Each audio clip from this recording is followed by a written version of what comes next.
তো hello Facebook বন্ধুরা এবং ইউটিউব বন্ধুরা, তো আজকে চলে এসেছি নানুরে ইউকো ব্যাংক চলে এসেছিলাম, ঠিক আছে। তো নানুরে ইউকো ব্যাংক এসে দেখি যে অনেক বোরকা পরা মেয়ে আর কি, ঠিক আছে।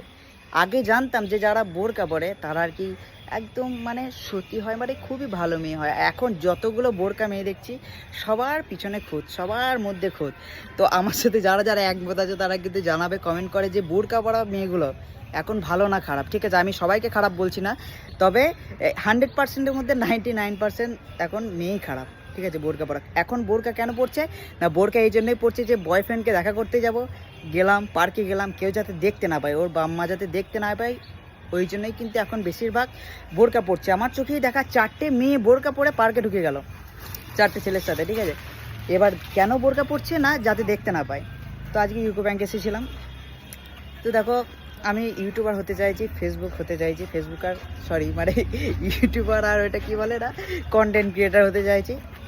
তো একটু সাপোর্ট করো তোমরা তোমরা আমাকে কমেন্ট করে জানাবে যে যারা বোরকা পরে তারা আসলেই এখন ভালো না খারাপ, যারা, ঠিক আছে, এখন বর্তমান পরিস্থিতিতে 2025 সালে যারা বোরকা পরছে তারা খারাপ না ভালো।